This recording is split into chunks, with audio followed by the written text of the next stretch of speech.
미치도록 잡고 싶었다. 범죄 재구성 19, 9위 공개합니다. 여대생 실종, 수상한 그날의 흔적. 2004년 2월 9일 미국 매사추세츠 주립대 간호학과에 재학 중이던 21살의 여대생 마우라 머레이가 의문의 실종을 당했습니다. 그런데 그녀는 다른 날과는 어딘가 좀 많이 다른 모습이었습니다. 그 수상한 행적을 지금 뒤쫓아 보겠습니다. 그녀는 오후 1시가 조금 넘은 시각 교수님께 가족 중 한 분이 돌아가셔서 일주일 동안 학교를 못 나올 것 같다라고 이메일을 보냈습니다. 하지만 실종 뒤 조사 결과 그런 일은 없었습니다. 그녀의 수상한 행적은 여기서 끝이 아니었습니다. 그날 3시 반 그녀는 자신의 차를 몰고 캠퍼스를 나갔고요. 그리고 10분 뒤인 3시 40분에 ATM기에서 $280를 인출한 것이 확인됩니다. 저렇게. 찍혔죠. 이때 CCTV 속 그녀는 혼자였고요. 그리고 그날 저녁 7시 30분 그녀는 뉴햄프셔주의 하버힐 112번 국도에서 운전 중 눈길에 미끄러졌는데요. 이때 지나가던 운전자가 도와주려고 하자 방금 보험사와 연락했습니다. 경찰 안 부르셔도 돼요. 라고 말했다고 합니다.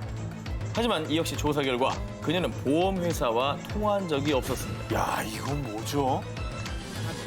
CCTV에도 지금 혼자 찍힌 모습뿐이고. 네. 자, 그리고 일부러 도로에서 상황이 발생됐는데 경찰도 필요 없다. 그렇죠. 라고 거짓말하는 상황인 거잖아요. 그런데 7시 46분경 또 다른 목격자의 신고로 결국 경찰이 도착했을 때 마우라 머레이는 차만 남겨둔 채 휴대전화와 신용카드만 갖고 이미 사라진 상태. 이후 경찰은 수사에 박차를 가했지만 끝내 의문으로 남은 실종 사건이었습니다. 그런데 말입니다. 마우라 머레이가 실종된 지 8년 뒤인 2012년 아이디 112dirtb라는 한 유저가 너튜브에 동영상을 올리면서 이 사건이 주목받게 됩니다. 첫 번째 영상에는 누군가 차 안에서 어딘가를 비추고 있는데 그 장소가 바로 마우라 머레이가 실종된 곳입니다. 자, 두 번째 영상은 한 남성이 누군가를 조롱하듯 웃더니만 깜짝이야. 해피 애니버서리 기념일을 축하해라는 문장이 뜹니다. 이 영상이 올라온 날짜는 2012년 2월 9일. 그날은 마우라 머레이가 실종된 지 정확히 8년째 되는 날이었습니다. 아니, 그러면 저거 영상을 올린 사람이 네. 범인일 가능성이 좀 높은 거잖아. 아니면 뭐 정말로 뭔가 알고 있는 사람이거나. 자, 그리고 그 다음 영상 제목은 아예 마우라 머레이. 뭐야? 이 영상에는 브레튼 우즈 리조트 티켓 한 장이 있었는데 그 티켓에 찍힌 날짜는 그녀가 실종된 이틀 뒤인 2004년 2월 11일. 사람들은 이 영상을 보고 브레튼 우즈 리조트 근처에 안매장된 게 아닐까 하는 추측을 했다고 합니다. 충분히 가능한 추측이죠. 저거는 저 주변을 좀 다 파봐야 되는 거 아닙니까? 하지만 이 동영상을 업로드한 유저 알든 올슨을 잡았는데요. 잡았어요? 당시 그는 정신질환을 앓고 있었고요. 이 사건과는 관련이 없다고 판단해 더 이상 수사는 하지 않았다고 합니다. 그녀는 대체 그날 어디로 가고 있었던 것일까요? 혹시 정말 누군가에게 협박을 받고 있었던 건 아닐까요? 정말 의문의 동영상은 그녀의 실종에 전혀 관계가 없는 걸까요? 미치도록 잡고 싶었다. 범죄 재구성 19, 8일 공개합니다. 홍콩 밀실 살인의 전날. 2015년 5월 홍콩 마안산 버스 정류장에 서 있던 한 차량. 그런데 화창한 날씨에도 불구하고 와이퍼만 계속 움직이고 있었는데요. 이를 이상하게 여긴 한 행인이 차 안을 들여다봤는데 차 안에는 두 여인, 웡슈펑과 호리링 모녀가 숨져 있었습니다. 와이퍼는 움직이고 그런데 정말 미스터리한 건 누군가 차 안에 침입해 모녀를 살해한 흔적도 또 자살한 흔적도 찾을 수가 없었습니다. 그렇게 모녀의 사망 원인이 좀처럼 밝혀지지 않자 밀실살인으로 불리며 사건은 미궁 속에 빠졌는데요. 그런데 당신을 아내와 딸을 살해한 혐의로 체포합니다. 아니, 그러면 남편이 범인인 거예요? 놀랍게도 범인으로 지목된 사람은 숨진 아내의 남편 호킴선. 그는 홍콩 명문의 모 의대 마취과 부교수였는데요. 하지만 그에겐 너무나 분명한 알리바이가 있었습니다. 사건 당일 학교에서 실험하고 있었습니다. 그런데도 그가 범인인 이유. 자칫 미제 사건으로 남을 뻔한 이 사건은 모녀의 시신을 부검하면서 새 국면을 맞게 됩니다. 부검 결과 모녀의 사인은 일산화탄소 중독으로 인한 질식사. 하지만 차량 어디에도 일산화탄소가 새어나올 만한 정황이나 물건이 없었습니다. 수사가 다시 난관에 부딪히려는 그때 여기 요가볼이 왜 찌그러져 있지?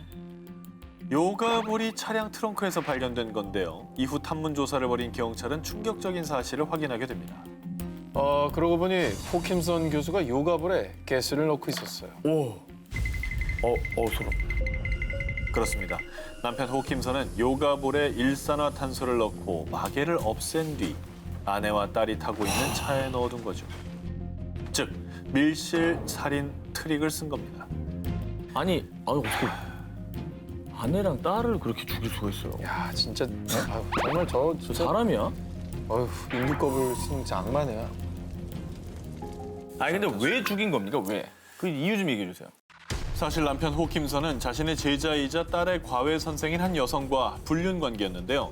이 사실을 알고 있던 아내에게 이혼을 요구했지만 거절당하자 살해하기로 한 겁니다. 그런데 모든 사실이 밝혀졌음에도 우울증을 앓는 아내가 딸과 자살한 거다, 자신은 모르는 일이다 라며 끝까지 뻔뻔하고 이 추악한 변명을 했다고 합니다. 미치도록 잡고 싶었다. 범죄 재구성 19, 7일을 공략. 빨간 고무공 미스터리. 2014년 12월 12일 정오, 미국 펜실베니아의 9.11에 걸려온 한 통의 전. 숲에서 사람 머리를 발견했어요. 자, 이 끔찍한 광경이 목격된 곳은 펜실베니아 북서쪽에서 약 40km 떨어진 숲. 현장에서 발견된 머리를 본 경찰은 충격과 공포 그 자체였습니다. 안구가 있어야 할 곳에 빨간 곰공 2개가 대신 채워져 있었던 건데요. 각막 밀매 뭐 이런 거 아니에요? 자, 안구를 밀매했다. 안구를 적출해서 예. 그걸 밀매한다. 장기 밀매처럼. 자, 이 사건은 펜실베니아에서 일어나는 기이한 사건으로 불리면서 미 전역을 충격과 공포에 몰아넣었습니다.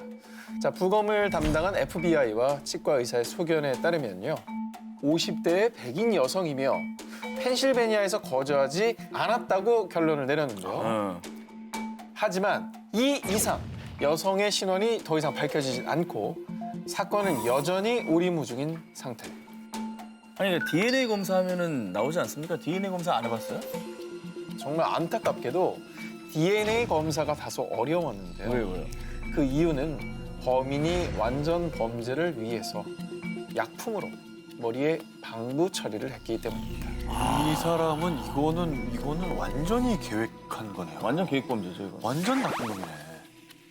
자, 그리고 수사 과정에서 밝혀진 또 하나의 단서.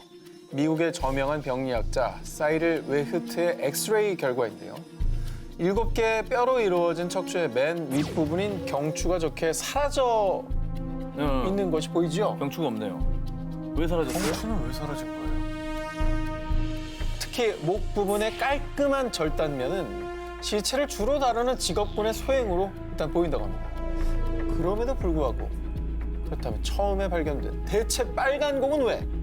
빨간 공에 대한 의문은 풀리지 않는 상황이죠. 하지만 조금씩 희망이 보이는 건 3차원 스캐닝 기법을 통해 피해자의 얼굴을 복원하는 데는 성공. 석고로 이 모형이 제작되어 공개가 저렇게 됐는데요. 자, 하루빨리 피해자의 신원과 사건의 진상이 밝혀져 이 극악무도한 범죄자가 꼭 법의 심판을 받길 기원합니다. 반드시 잡아야 할 강력범죄 19, 이번에 6입니다. 포르투갈 메들린 맥켄 실종 사건.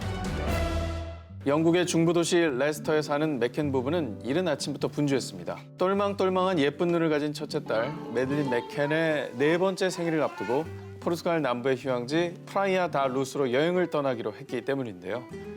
5월 3일 목요일 밤 9시 즐거웠던 하루를 마치고 부부는 아이를 호텔 객실에 재운 뒤 인근 레스토랑에서 늦은 저녁 식사를 가졌는데요. 식사를 마치고 돌아온 부부는 방문을 열자마자 그 자리에서 주저앉고 말았습니다. 침대에서 자고 있던 첫째 딸 메들린이 흔적도 없이 사라져 버린 겁니다.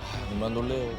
자, 부부는 그 즉시 포르투갈 현지 경찰에게 신고를 했고요. 매들린 실종 사건은 여행을 떠나온 포르투갈뿐만 아니라 영국 전역으로 퍼져나오게 됐습니다. 축구 스타 데이비드 베컴은 매들린 행방을 알려달라는 영상을 직접 찍어서 매들린 찾기에 앞장섰고요. 또 해리포터의 작가 조앤 K 롤링은 100만 파운드, 한화로 약 14억 원의 기부금을 내놓기도 했습니다. 자, 그리고 사건이 발생한 지 1년이 지난 2008년 7월 유력한 용의자조차 찾지 못한 포르투갈 경찰은요, 결국 사건 종결을 선언하며 수사를 중단합니다. 하지만 매들린의 부모는 희망의 끈을 놓지 않았는데요. 뿐만 아니라 영국 경찰은 이 사건을 포기하지 않고 2012년엔 어느덧 9살이 되었을 매들린의 얼굴까지 합성을 통해 제작해 배포하면서 세계 각지에 알렸고요.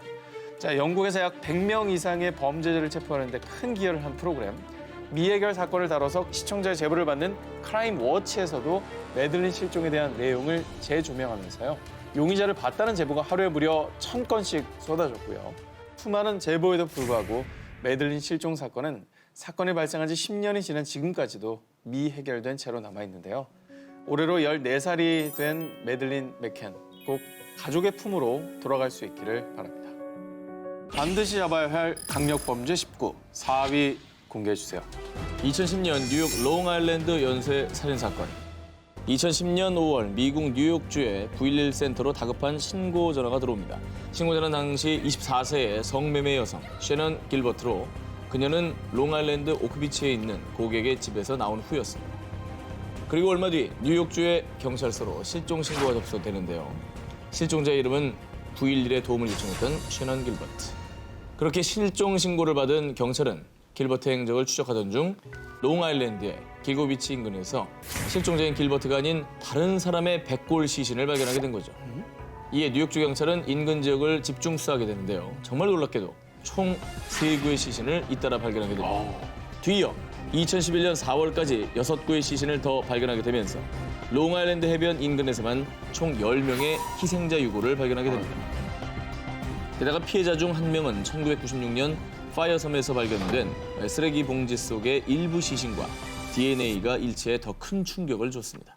이렇게 수많은 언론과 미국의 관심에도 불구하고 수사에 진전이 없자 결국 미국 연방수사국인 FBI까지 투입되며 수사 종결에 대한 기대감을 드러냈는데요. 그러나 FBI의 첨단 수사 기법에도 불구하고 아직까지 그 어떤 증거나 용의자도 찾을 수 없어 현재 가장 먼저 해결해야 할 뉴욕주의 미스테리 사건으로 남아있습니다.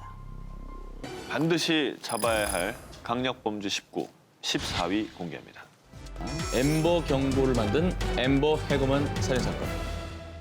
Has anybody seen a little boy with short curly hair? 아동이 실종되면 라디오나 TV, 교통안내 전광판, SMS 문자 메시지 등 다양한 매체를 통해 실시간으로 실종 상황을 경고해주는 시스템을 엠버 경고라고 합니다. 제가 오늘 준비한 이 안타까운 사건으로 인해 엠버 경고가 만들어졌다고 보시면 되겠습니다. 1996년 1월 13일 오후 미국 텍사스주 북부에 있는 알링턴에 사는 9살 소녀 엠버 해그만, 5살 남동생 리키 해그만. 이 꼬마 남매는 집 근처에서 자전거를 타며 놀고 있었습니다. 몇 분 뒤 남동생 리키는 누나와 다른 방향으로 자전거를 몰기 시작했고 이렇게 남동생과 떨어진 이 누나에게 엄청난 비극이 닥치고 맙니다. 갑자기 한 트럭이 나타나 누나 엠버를 강제로 납치해 사라져버린 거죠. 그 사이에요. 그런데 불행 중 다행히도 엠버가 납치되는 상황을 목격한 사람이 있었습니다. 78세 한 주민은 납치당하는 엠버의 비명 소리를 듣게 됐고요. 곧바로 경찰에 신고를 했습니다. 첫 번째 목격자가 본 범인의 차량과 비슷한 트럭을 현지 경찰과 FBI까지 참여한 수사에도 불구하고 결국 범인의 차량을 찾는 데는 실패하고 맙니다. 이후 이 엠버의 유괴 사건 소식을 들은 사람들은 유괴된 엠버를 찾는 데 갖은 노력을 다했지만요. 결국 사건 발생 4일 뒤 개를 산책시키던 한 주민에 의해 9살 소녀 엠버의 시신이 알링턴의 한 배수로에서 발견되고 맙니다. 이후 알링턴 경찰과 FBI는 범인을 찾기 위해 특별 조사단을 구성했어요. 수많은 단서를 추적했지만 결국 엠버를 죽인 살인자는 찾을 수 없었습니다. 비록 수사는 더 이어지지 못했지만 소녀 엠버의 안타까운 죽음은 미국의 사회 시스템에 큰 변화를 줬습니다. 엠버의 부모는 연방의회의 증인으로 출석해 전국의 성범죄자 등록법 제정을 촉구하면서요. 결국 1996년 10월 엠버 해거먼 아동보호법이 제정됩니다. 이후 약 2달 뒤부터 텍사스주의 라디오 방송국과 공무원들은 이 엠버 경고를 시작했고요. 엠버 경고가 생긴 이래 2015년까지 약 790명 이상의 실종 및 납치 아동들이 무사히 부모의 품으로 돌아갈 수 있었다고 합니다. 반드시 잡아야 할 강력범죄 19, 13입니다. 도쿄 일가족 살해 사건. 평범한 40대 부부 미야자와 미키오와 부인 야스코는 어린 두 자녀와 함께 일본 도쿄 세타가야구에 살고 있었는데요. 12월 31일 오전, 야스코의 어머니는 웬일인지 딸 야스코가 전화를 받지 않자 결국 딸네 집으로 찾아가 보았는데요. 자, 그런데 그곳에서 상상도 하지 못한 끔찍한 사고 현장을 목격하고 맙니다. 사위 미야자와 미키오는 1층 계단에, 그리고 딸 야스코와 고작 8살이었던 손녀 니이나는 2층에 쓰러져 있었고요. 어머. 6살 손자 레이 역시 침실에서 발견됐지만 이미 숨을 거둔 뒤였습니다. 경찰에 따르면 범인은 범행을 저지른 직후 바로 현장을 떠나지 않고 범행 후에도 장시간 동안 피해자의 자택에 머문 흔적을 남긴 것이죠. 자, 그리고 그 과정에서 혈액, 지문, 족적, 소지품 등 수많은 증거를 남겼는데요. 자, 조사 결과 범인의 혈액형은 A형, 키 170cm 전후의 외국인 혹은 혼혈인이라는 것을 확인을 하게 됩니다. 많은 정보가 나왔네요. 네. 자, 그리고 뒤이어 범인이 남긴 족적을 추적하는 상황에서는 뜻밖의 가능성이 제기되는데요. 당시 범인이 신고 있던 신발은 영국 S 브랜드 제품이었는데 신발 사이즈가 일본에서는 판매되지 않았던 사이즈였고요.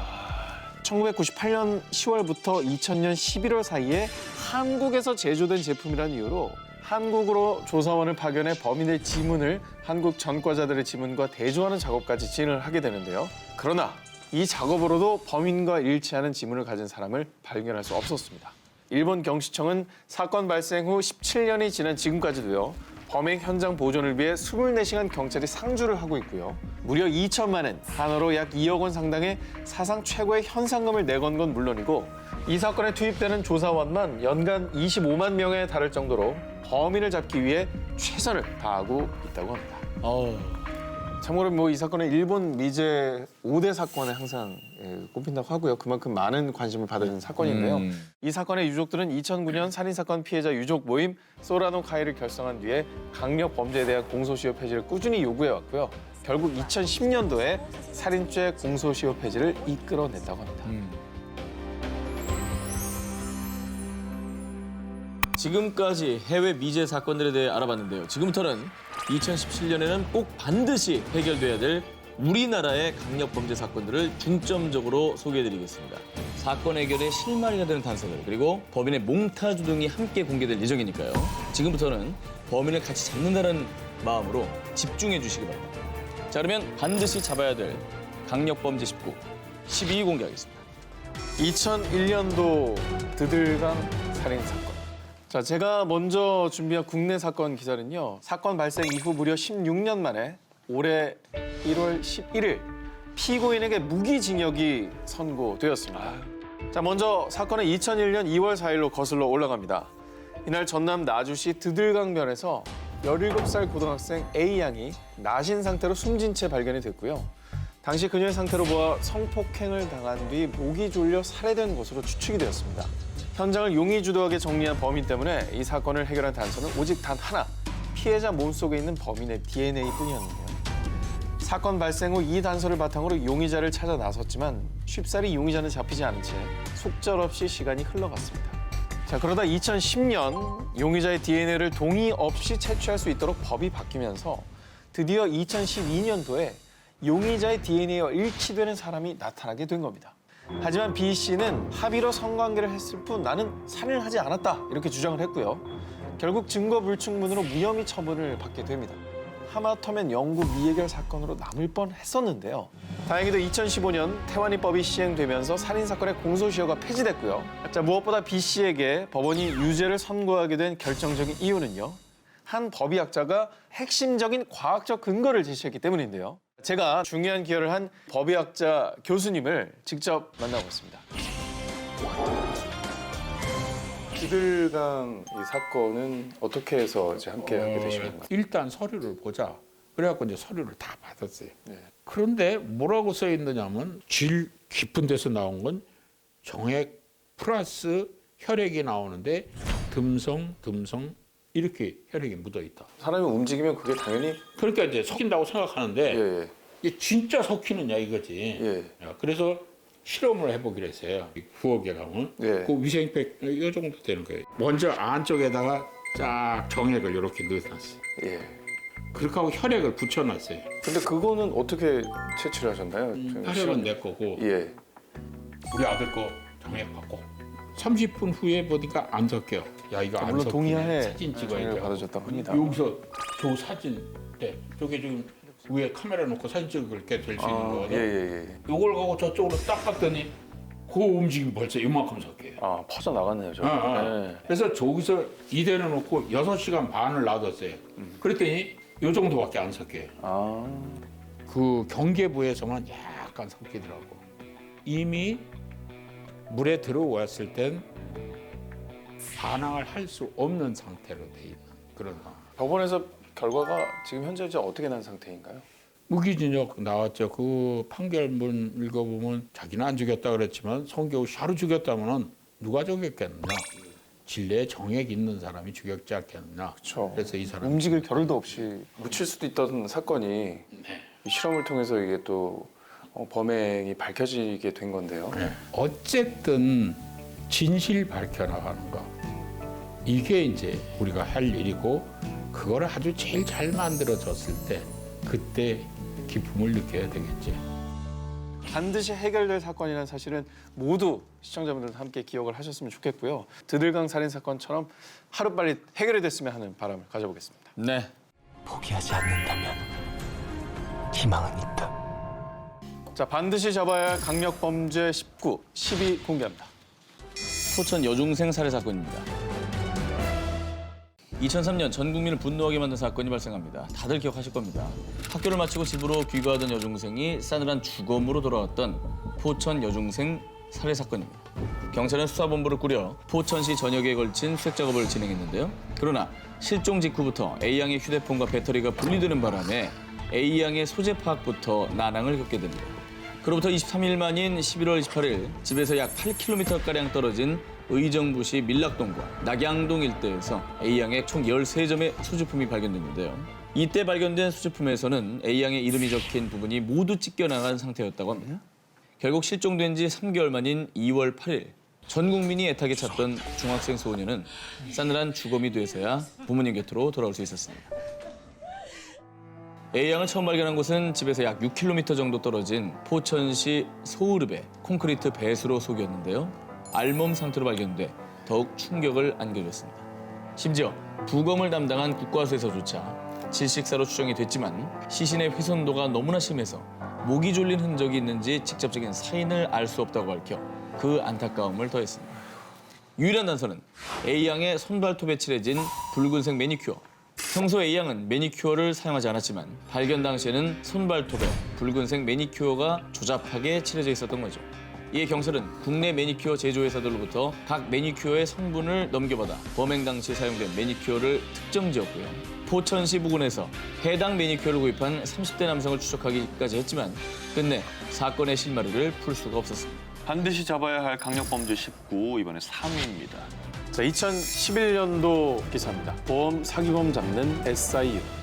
자, 2011년 5월 경기도 포천 40대 초반의 건장한 남성 자택에서 구토 증세를 보이다 사망. 남성의 사인은 자살로 결론. 또 2013년 1월 경기도 포천 70대 노인 농약 성분이 든 음료수 복용 후 사망. 또 그해 8월 그의 아들 또한 유사 증상으로 사망. 의료진이 진단한 사인 폐렴. 자, 그런데 경찰의 신고조차 되지 않았던 이 사건이 지난 2015년 첫 번째 사망자가 나온 지 4년이나 지나서 연쇄 살인 사건임이 밝혀졌는데요.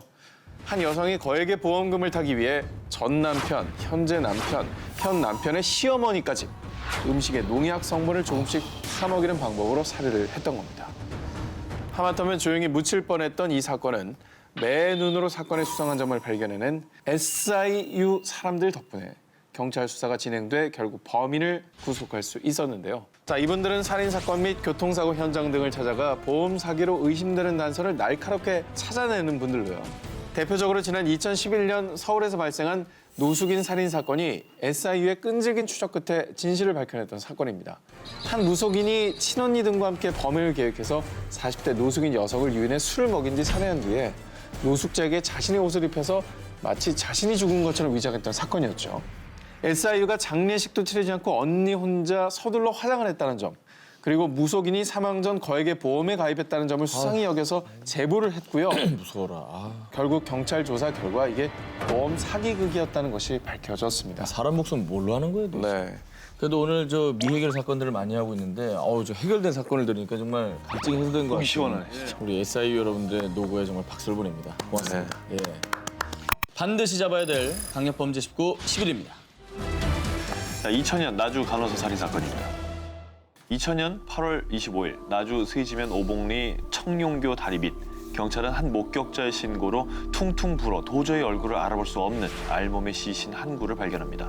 지문 대조 끝에 밝혀진 시신의 주인은 나주에 있는 한 종합병원의 간호사로 일하고 있던 22살 B씨.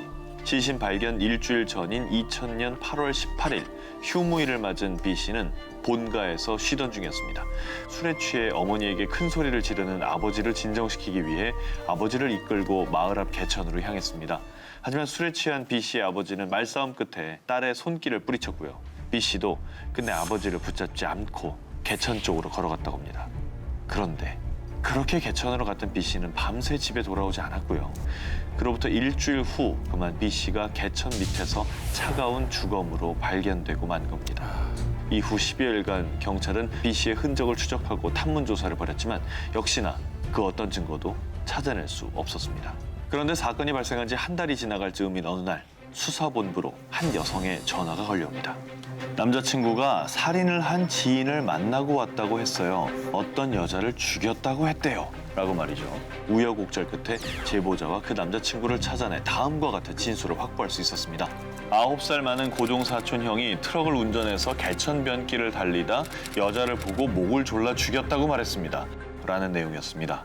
확실에 가까운 증언을 확보한 수사진은 곧바로 고종사촌 형을 추적했습니다. 동생이 경찰서에 불려갔다는 말을 들은 형은 이내 자취를 감춰버리고 말았는데요. 그로부터 6개월여간의 추적 끝에 유력한 용의자인 형을 영광의 한 모텔에서 찾아냅니다. 하지만 그는 동생이 털어놓은 진술에 대해 모두 부인했고요. 이에 거짓말 탐지기 검사를 진행했는데 그의 말들이 거짓으로 나와 더욱 확신을 가진 수사본부는 그의 범행을 뒷받침할 증거물 확보에 나섰으나 별다른 성과를 내지 못하게 되면서 이후 사건은 더 이상 진행되지 못했다고 합니다. 제보 부탁드립니다. 2000년 8월 18일경 반바지에 하얀 티셔츠를 입고 나주 만봉천변 길을 걸어가는 20대 여성을 목격하신 분이나 또는 해당 사건과 관련된 제보를 주실 분들은 전남지방경찰청 미제사건 수사팀으로 연락 주시기 바랍니다. 반드시 잡아야 할 강력범죄 19 이번엔 9위입니다. 충남 서천 카센터 방화 살해 사건. 자, 2004년 5월 2일 새벽 1시 52분 충청남도 서천군에 위치한 한 상가 사람들은 이상한 소리를 듣게 되는데요. 바로 같은 건물에 있던 카센터가 불에 타는 소리였습니다. 결국 이 카센터에서 시작된 불길은 일렬로 붙어있던 5채 상가 건물 전체를 뒤덮고 모두 불태운 뒤에야 불길을 거뒀습니다. 그리고 카센터 안에서 발견된 시신은 총 3구였는데요. 사망자는 당시 8살이던 카센터 주인집 쌍둥이 남매와 농기계 수리점을 운영하던 이웃 아주머니 A씨였습니다. 국과수는 시신 감식 결과 대피 흔적이 보이지 않고 방바닥과 숨진 피해자들 옷에서 등유 성분이 확인됐다고 밝혔는데요. 어머. 당시 카센터 주변에는 CCTV가 없어 경찰은 방화 살인의 무게를 두고 주변 탐문 수사를 진행했습니다. 그리고 숨진 A씨의 아들에게서 사건의 실마리가 될 수 있는 이야기를 듣게 되는데요. 화재 발생 1시간 전쯤 자신의 어머니가 카센터 여주인 B씨와 통화를 했다라는 진술을 했는데요. 아들에게 카센터 주인 아저씨가 교통사고를 당해 아줌마랑 같이 병원에 가봐야 한다라며 집을 나섰고요. 그리고 이때 카센터 앞에는 또 낯선 사람들이 모여 있었다는데요. 근데 이상한 점은요. 사건 당일에 교통사고를 당했다는 카센터 주인 C씨는 전혀 교통사고가 난 적이 없었고요. 그날 새벽 논산에서 밤낚시를 하고 있었다고 밝혔습니다. 뭐예요? 이에 경찰은 카센터 여주인 B씨의 소재 파악에 주력을 했습니다. 자, 그로부터 8일이 지난 10일 오전 8시 35분경에는 카센터에서 약 4km 정도 떨어진 서초면의 한 대형 수로에서 카센터의 여주인 B씨마저 흉기에 찔려 숨진 채 발견이 됐습니다. 그런데 놀라운 점은 같은 날 오전 우체통에서 편지를 수거하던 한 집배원이 편지를 발견하게 되는데요. 카센터 여주인의 시신은 개천에 있다. 나는 카센터 여주인의 시신을 날라준 죄밖에 없다는 등 사건과 관련된 내용이 적혀 있었던 겁니다. 자, 곧바로 경찰은 이 의문의 편지가 범인과 연관성이 있다고 판단해 국과수에 지문 감식을 의뢰했는데요. 안타깝게도 편지를 발견한 집배원의 지문 외에는 2점의 쪽지문만 발견됐을 뿐 아직까지도 정확한 신원은 밝혀지지 않았다고 합니다. 참고로 당시 화재 현장에는 무궁화와 태극기 문양이 새겨진 허리띠가 발견됐습니다. 버클이 발견이 된 건데요. 카센터 주인은 해당 버클에 대해서 우리 가족의 물건이 아니다라고 밝혀 범인을 찾을 중요한 단서임이 또 증명이 됐는데요. 저게 평범한 문양은 아니잖아요. 이 허리띠에 대해서 알고 있는 분들은 아래 연락처로 꼭 제보를 남겨주시길 바라겠습니다. 반드시 잡아야 할 강력 범죄 19 7위 공개합니다. 신정동 연쇄 폭행 살인 사건입니다. 2005년 6월 6일 이날은 현충일로 공휴일이었습니다. 20대 여성 A씨는 감기 기운이 있다며 병원에 들르기 위해 집을 나섭니다. 그리고 이것이 그녀의 마지막 모습이었습니다. 그런데 다음 날 주민들이 쓰레기를 무단 투기했던 장소에서 쌀 포대에 쌓여 노끈으로 칭칭 묶인 채 참혹한 모습으로 발견됩니다. 당시 발견 장소가 피해자의 집에서 겨우 2km 떨어진 장소여서 안타까움을 더했는데요. 부검 결과 A씨의 사인은 경부 압박 질식사. 발견 당시 얼굴은 검은색 비닐봉지로 쌓여 있었는데요. A씨의 몸에는 범인을 특정할 만한 그 어떠한 증거 하나 남아있지 않았습니다. 그런데 그로부터 6개월 뒤인 2005년 11월 A씨의 시신이 발견된 장소에서 약 1.8km 떨어진 골목에 또 한 명의 시신이 발견됩니다.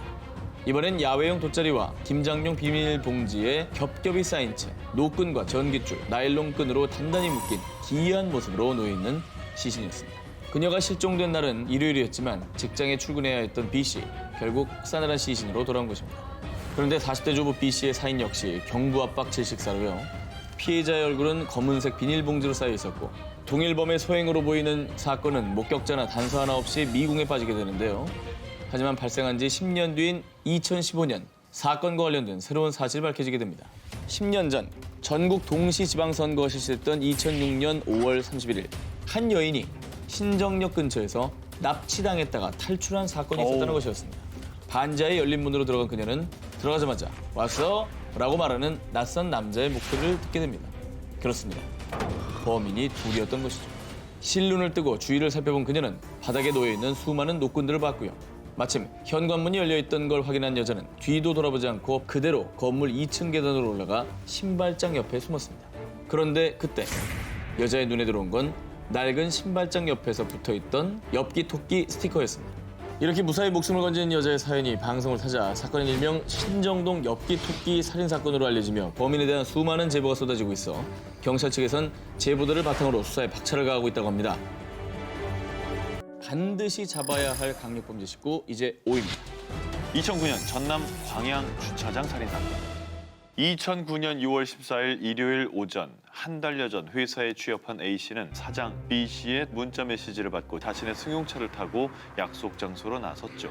땡땡 병원 앞으로 가요. 땡땡 엄마가 약 하나 줄 거예요. 자신을 신경 써주는 사장님이 너무나 고마웠던 그녀는 약속 장소인 병원에서 140m 정도 떨어진 광양의 한 버스 터미널 주차장에서 시체로 발견됩니다.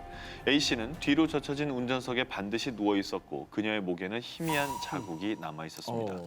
사건 발생 이후 경찰은 마지막으로 문자 메시지를 보낸 사장 B씨를 유력한 용의자로 긴급 체포했습니다. 하지만 그는 이 문자 메시지가 자신이 보낸 것이 아니라고 주장했죠. 알고 보니 그 문자 메시지를 보낸 건 사장 B씨의 동거녀였습니다.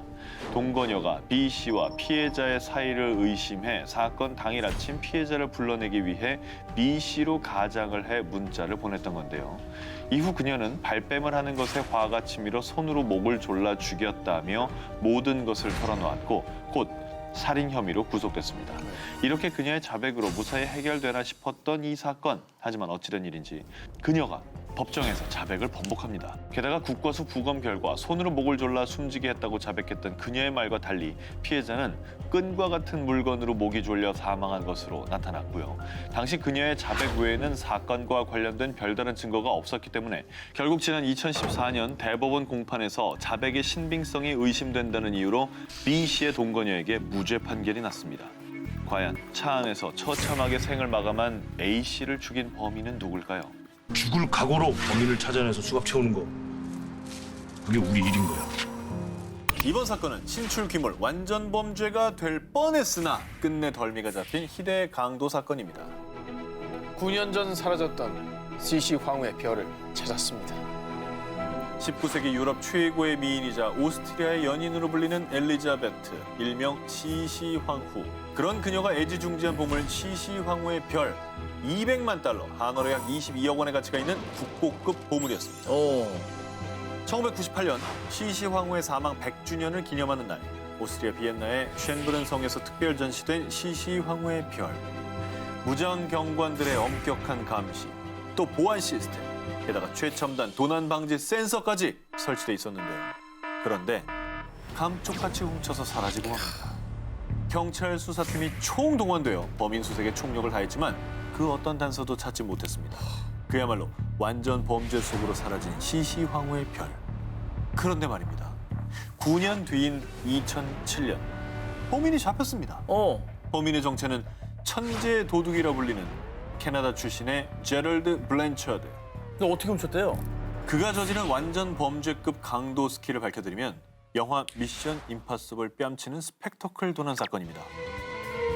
그는 우선 범행에 앞서 관광객으로 위장해 사전 답사를 합니다. 이때 무장경관들이 지붕은 감시하지 않는다는 것을 확인합니다. 와.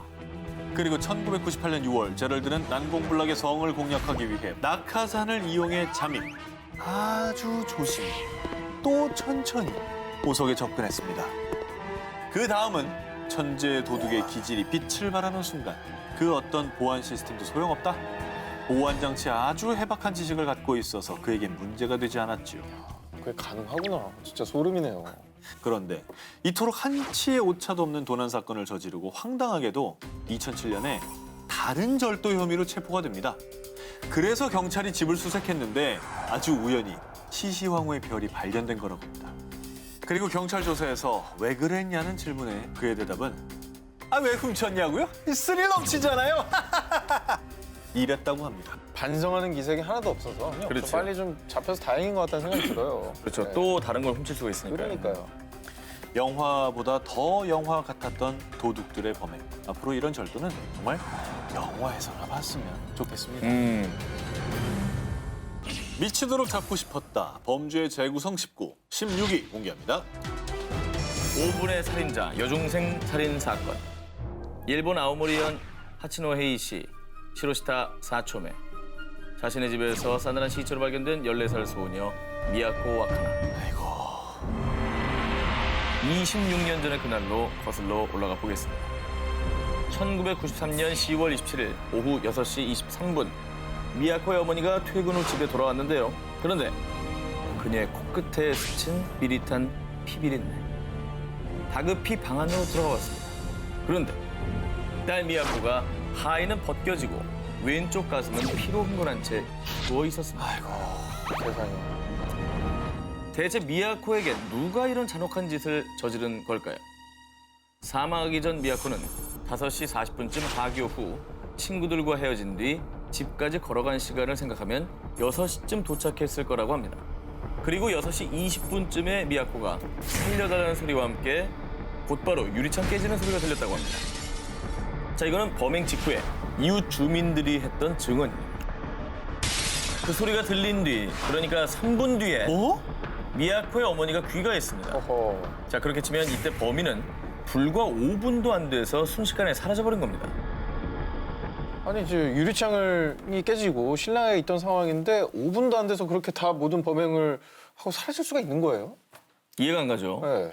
미스테리한 점은 한두 가지가 아닙니다. 당시 신고를 받고 출동한 아오모리 경찰들은 발자국과 지문 등 외부의 침입 흔적을 전혀 찾지 못했고요.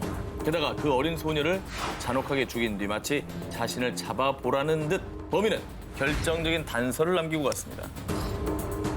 바로 담배꽁초. 미야코가 죽은 방 옆방에서 범인이 피운 것으로 추정되는 담배꽁초 2개가 발견이 됐습니다. 설마 다른 가족이 피운 건 아니죠? 엄마요? 뭐 엄마라든지 뭐 오빠라든지 뭐 아빠라든지 그러니까 뭐. 침입의 흔적이 없는 걸로 볼 때 내부의 소행으로 볼 수도 있다. 뭐 이렇게 생각할 수도 있는 거 아니겠어요? 조사 결과 미야코 가족은 모두 담배를 피우지 않는 것으로 확인. 이후 아오모리 경찰은 담배꽁초로 DNA 검사는 물론 무려 수사팀 12만 명을 동원해서 용의자로 추정되는 약 600여 명의 DNA를 일일이 대조해 봤는데 하지만 끝내 용의자 특정에는 실패하고 말았습니다. 일각에서는 엄마의 내연남의 짓이다 라는 추정도 있었지만요. 물증은 나오지 않은 채 2008년 10월 27일 공소시효를 넘기며 영원히 미제 사건으로 남게 됐다고 합니다. 아, 안타깝다. 미치도록 잡고 싶었다. 범죄 재구성 19, 15일을 공개합니다. 히로시마 일가족 증발 사건. 2001년 일본 히로시마현의 작은 마을 세라초에 사는 한 가족이 있었습니다. 건축회사에 다니는 남편 야마가미 마사히로와 아내 준코, 그리고 어머니 사에구사와 반려견 레오, 그리고 분가한 외동딸 치에는 그 어떤 불화도 없던 평범한 가족이었습니다. 2001년 6월 4일 아내 준코 씨는 회사 동료들과 중국 다롄으로 여행을 떠나기로 했습니다. 그런데 그녀가 약속 시간이 지나도 나타나지 않자 친구들은 그녀의 집을 찾아갔습니다. 그런데 인기척조차 없자 급 불길함이 들어 경찰에 신고를 했습니다. 그런데 가족들과 반려견 레오조차 집에 없었고요. 집안은 방금 막 사람이 나간 듯한 흔적으로 가득. 거실 불은 켜진 채 식사도 차려져 있었고 그 어떤 외부의 침입 흔적도 없었습니다. 휴대폰과 귀중품도 그대로였습니다. 뭐죠 이게? 저런 상황이면은 약간 납치. 그렇죠. 누군가에 대해서 끌려간 게 아닌가. 납치를 뭐 한두 명을 납치하는 사건이 있어도 이렇게 온 가족을 다 납치하는 건 뭔가 이상하죠. 뭐 가족에 대한 원한 뭐 이런 게 아닐까요? 당시 히로시마 경찰은 헬리콥터까지 동원해서 대대적인 수색에 나섰지만 별다른 성과는 없었습니다. 그런데 2002년 9월 7일 호수에 차가 전복된 것 같아요. 야마가미 일가의 집에서 약 18km 떨어진 교마루 댐에 가뭄으로 저수지가 바닥을 드러내자 그 속에 있던 자동차가 모습을 나타낸 겁니다. 그 차량은 실종된 야마가미 가족의 차량. 그곳에서 가족의 시신과 반려견 레오까지 나란히 발견. 발견 당시 가족 모두는 슬리퍼에 잠옷 차림이었고 안전벨트까지 하고 있었다고 합니다. 이게 뭐죠? 부검 결과 시신에선 수면제 등 약물이 검출되지 않았고요. 외상 등 타살의 흔적도 없어 결국 히로시마 일가족 실종 사건은 집단 자살로 수사가 종결됐습니다. 와 이게 말이 되나? 그리고 만약에 자살을 계획하고 있었다면 아내 준코는 중국 여행을 갈 준비를 했을까요? 게다가 딸 치에는 약혼자와 결혼을 앞둔 상황이었다고 합니다. 무려 18년이 지난 지금까지도 다양한 억측이 난무하는 히로시마 일가족 실종. 아니 자살 사건. 과연 진실은 무엇일까요? 미치도록 잡고 싶었다. 범죄 재구성 19, 14위로 갑니다. 미국 캘리포니아에서도 가장 경관이 아름답다는 산타모니카 산맥에 위치한 말리부 크릭 주립공원. 그중에서도 광활한 자연과 함께하는 공원 내 캠핑장은 가족들과 연인들의 핫플레이스인데요. 그런데 이 말리부 크릭 주립공원에 또 다른 이름이 있었으니 바로 죽음의 총성이 울리는 곳. 아니 왜 그런 이름이 붙었죠? 소리가 막 들리나? 이 핏빛이 드리운 사연은 2016년으로 거슬러 올라갑니다. 말리부 크릭 주립공원의 남쪽 산책로 해먹에서 자고 있던 제임스 로저 씨. 큰 소리가 나고 갑자기 팔이 뜨거워졌어요. 샷건에서 발사된 산탄에 팔을 맞는 사건이 발생. 아이고. 곧바로 주위를 둘러봤지만 아무도 발견할 수 없었다는데요. 그리고 2017년 1월에는 공원 내 캠핑카 안에서 잠을 자던 멜리스 씨는 오전 5시쯤 총성을 들었는데 그의 캠핑카에 선명한 총탄 자국이 발견. 누가 저 숨어서 자꾸 난사하고 있네 보니까. 그런데 결국 2018년 6월 22일에는 사망 사건까지 발생했는데 어바인에 거주하는 35살 트리스탄 비우데 씨는요. 2살, 4살짜리 두 딸과 함께 공원 내 칼라바사스 캠핑장에 머물렀는데 두 딸은 무사했지만 아빠 트리스탄은 싸늘한 시체로 발견. 아유 웬일이야. 경찰 조사 결과 밤사이 누군가 텐트 안에 들어가서 총을 쏜 뒤 달아난 것으로 추정했는데요. 아니 너무 잔인한데 이게 어떻게 보면 누군가 노리고 좀 죽인 거잖아요. 텐트 안에 들어가서 샀대잖아요. 뭔 일이래?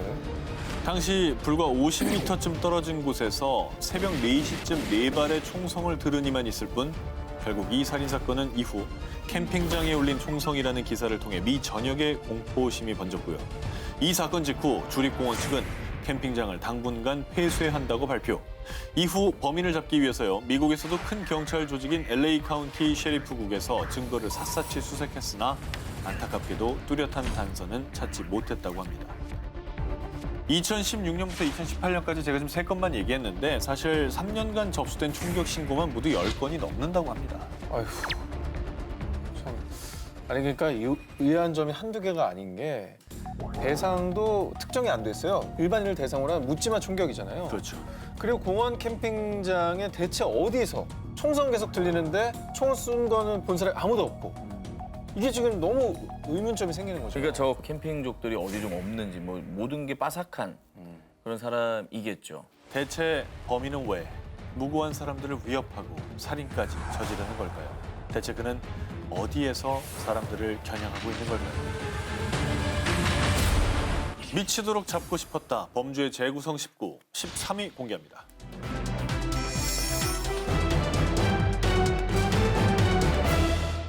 (2010년 8월 23일) 런던 경찰서에 걸려온 한 통의 전화. 아들이 일주일째 연락이 안 됩니다. 집 앞에 가도 인기척이 없어요. 자, 이렇게 신고를 받은 경찰들은 문을 따고 그의 집에 들어가 봤습니다. 그런데 아들의 모습은 보이지 않고 대신 화장실 욕조 안에 빨간 스포츠 가방 한 개가 덩그러니 게다가 자물쇠로 잠겨 있었었는데요. 뭐야? 아 제발 그거 아니길 바랍니다. 영화에서 많이 봤거든요. 저 큰 백 자물쇠 뭔가 연상이 되는데 그 가방 안에 든 것은 알몸 상태로 숨진 아들 게러스 윌리엄스. 아니길 바랬지만 그 사건이 일어나 버린 거죠. 아니 누가 저런 짓을 했을까요? 게러스 윌리엄스, 그의 정체는 케임브리지대 학생으로 위장한 영국 정보통신본부의 암호 해독 전문가였는데요. 오. 당시에는 영국 정보기관 MI6에 파견된 상태였다고 합니다. 자, 그래서일까요?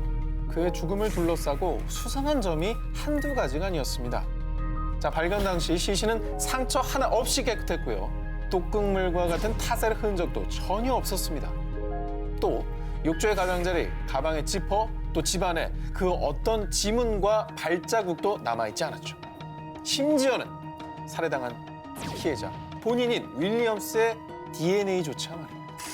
경찰은 그의 자살 가능성을 확인하기 위해 요가 전문가까지 동원, 실험을 해본 거죠. 하지만 가방 안에 웅크리고 들어가서 지퍼까지는 겨우 닫을 수 있었지만 여기에 스스로 자물쇠까지 잠그는 건 불가능. 게다가 자물쇠 열쇠는 가방 안, 그의 몸 아래 있었기 때문에. 더 의아한 점은 영국 정보기관 MI6에서 윌리엄스의 실종 사실을 가족에게 일주일 뒤에야 알려준 점. 이건 또 뭐죠? 저는 MI6도 의심이 됩니다. 그 정도 전문가들이라면 DNA 지우는 건 일도 아니죠.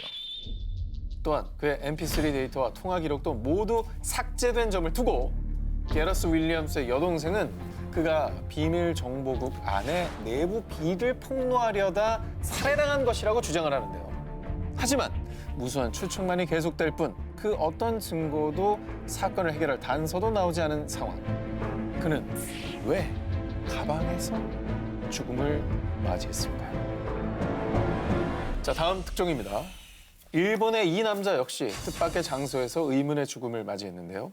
1994년 4월 23일 도쿄의 이노카시라 공원에서 한 청소부는 쓰레기통을 보고 기겁을 하고 맙니다. 쓰레기통에 버려진 비닐 봉지 속에 토막난 사람의 발목이 들어있었기 때문입니다. 경찰들은 곧바로 공원 전체의 쓰레기통을 샅샅이 수색했는데요. 그 결과 공원 내에 있는 7개의 쓰레기통에서 무려 27조각으로 토막난 사체를 발견. 하지만 이 27조각은 전체 시신의 3분의 1에 불과했습니다. 피해자의 머리와 몸통 일부는 아무리 찾아도 보이지 않았는데 아니 근데 일단은 너무 잔인하거든요. 이건 정말 원한 관계라고 볼 수밖에 없는데요. 네. 저렇게까지 할 필요가 있습니까? 자, 이토록 잔인하게 살해당한 피해자 일단 누구일까요? 네. 경찰은 피해자의 손발과 남아있는 지문 또 DNA를 통해 간신히 신원을 확인할 수 있었습니다. 자, 피해자는 바로 35세 1급 건축사 카와무라 세이치. 이 남자의 죽음을 둘러싼 풀리지 않는 의문점. 대체 누가 어떤 원한이 있어 이런 짓을 저질렀을까? 그리고 그의 사체가 너무나도 일정하게 약 20cm 길이로 토막나 있었는데 공원 쓰레기통 투입구의 크기와 꼭 맞게 잘린다는 점. 이게 미리 유기할 곳까지 다 계획을 해놨다는 거죠. 또한 사체의 혈액은 한 방울도 남김없이 완전히 빠진 상태. 게다가 가장 미스터리한 건 매일 수많은 사람이 오가는 공원에서 어떻게 그 어떤 목격자도 없이 시신을 이렇게 여러 곳에 쓰레기통에 유기할 수 있었던 것일까? 그런데 6개월 후 단서 하나를 찾게 됐는데 사건 당일 공원 근처 편의점에서 쓰레기 봉투를 구입한 남자 2명이 있었다는 겁니다. 자, 곧바로 경찰은 목격담을 토대로 제작한 몽따주를 도쿄 시내 전역에 배포했지만 이 역시 범인을 찾을 수는 없었습니다. 미치도록 잡고 싶었다 범죄 재구성 19 11일 공개합니다. 사라진 소녀들의 시그널. 2014년 3월 29일 네덜란드인 두 친구 22살 리잔과 21살 크리스. 두 친구는 파나마의 보케테로 여행을 떠났습니다. 울창한 자연에 반한 두 친구. 그래서 홈스테이 가족이 키우는 개 블루와 함께 하이킹을 하러 갔는데요. 그런데 어두운 밤이 될 때까지 두 소녀는 돌아오지 않고 데리고 갔던 반려견 블루만 혼자 집에 왔습니다. 뭐죠? 왜? 경찰들은 곧장 수색을 시작했는데 하지만 그녀들의 모습은 어디에도 없었고요. 결국 파나마 당국은 특수부대를 동원, 그리고 두 소녀의 모국인 네덜란드 경찰팀까지 가세해 수색에 총력을 다했습니다. 하지만 무려 10일 동안 숲을 샅샅이 뒤졌음에도 그녀들의 흔적은 발견되지 않았죠. 아, 어디로 갔을까요? 그러게요. 갈 데가 없잖아요. 저기 뭐 산인데. 대체 어디로 간 거죠? 그런데 그녀들이 실종된 지 10주가 지났을 무렵 단서 하나가 발견됐습니다. 리잔이 메고 나간 파란색 가방이 발견된 건데요. 그런데 이 가방이 발견된 곳은 홈스테이 지역인 보케테에서 걸어서 무려 15시간이나 걸리는 한 강둑이었습니다. 가방 안에는 현금 83달러와 여권, 물병, 카메라, 속옷, 그리고 스마트폰 2대가 있었습니다. 네. 경찰들은 이 스마트폰으로 역추적을 시작했죠. 그녀들이 하이킹을 떠난 날은 4월 1일. 그런데 하이킹 시작 몇 시간 만에 그녀들은 네덜란드와 파나마의 응급 전화번호로 긴급 전화를 시도했습니다. 하지만 신호가 잡히지 않아 전화 연결에 실패. 하지만 이후에도 멈추지 않고 이후 7일과 10일 사이에 긴급 전화를 한 횟수가 무려 77번. 게다가 더 미스터리한 건 스마트폰에 저장된 사진들이었는데요. 카메라 안에는 하이킹을 떠난 4월 1일 즐겁게 등산로를 오르는 두 소녀의 모습도 담겼는데 근데요? 실종된 지 일주일 뒤인 4월 8일 새벽 1시부터 4시 사이에 2분 간격으로 깜깜한 숲속에서 플래시를 터뜨려 찍은 사진이 90여 장. 그리고 그 사진 안에는 크리스로 추정되는 피 묻은 머리 사진까지. 어메. 그리고 2달 뒤엔 뼈 33개를 추가로 발견했는데 그중에 28개는 리잔의 것으로 밝혀졌다고 합니다. 그래서 경찰들은 그녀들이 깊은 숲속에서 야생동물의 습격을 당했을 것으로 추측했지만요. 하지만 발견된 뼈에선 동물의 흔적 하나 없이 마치 사람이 표백이라도 한 듯이 깨끗했다고 합니다. 그녀들에겐 대체 무슨 일이 있던 걸까요? 그 진실은 말없는 두 소녀와 강아지 블루만이 알고 있을 겁니다. 미치도록 잡고 싶었다 범죄 재구성 19, 12 공개. 콜롬비아판 의문의 데스노트. 2010년 8월 17일 콜롬비아 남서부의 마을 푸에르토 아시스를 발칵 뒤집은 사건이 발생했습니다. 3일 이내 동네를 떠나지 않을 때에는 살해하겠다. 자, 이렇게 얼굴책에 업로드된 한 글 때문이었는데요. 이 경고글과 함께 올라온 건 69명이나 되는 10대들의 이름. 처음에는 다들 누군가의 장난이 아닐까 하고 학부모, 학교, 경찰들도 별다른 주의를 기울이지 않았는데요. 그런데 SNS에 인터넷 살생부가 올라오기 이틀 전인 15일 오토바이를 타고 가다 의문의 총에 맞아 숨진 두 청소년의 이름이 리스트에 있었다는 것을 확인. 이 사실을 뒤늦게 발견한 경찰들은 20일 특별대책회의를 하는 등 비상이 걸렸고요. 사건의 심각성을 인지한 콜롬비아 당국에서도 인터넷 전문가를 포함한 특수팀을 꾸려 마을로 파견, 그리고 사건에 관련된 거라면 모든 제보를 받겠다며 330만 원 상당의 보상금까지 걸었습니다. 하지만 그 모든 총력전이 무색하게도 암살 리스트에 있던 19세 청년이 피살, 어머. 이어서 16세 소년이 다치는 사건이 발생하자 도시 전체가 패닉 상태에 빠진 거죠. 와, 진짜 무서울 것 같은데요. 자, 그래서 일부 학부모들은 혹여 자신들이 타깃이 될까 자녀들을 도시 밖으로 피신시키기까지 했는데요. 뭐 사실 어떤 위험이 있을지 아, 모르니까. 두렵죠. 당연하죠. 네. 동네를 장악하고 있던 로스 라스트로조스라는 갱 조직과 콜롬비아 무장혁명군 소행으로 범인을 추측하기도 했지만 그 어떤 정황도 단서도 없어 연결고리를 찾는 데는 실패.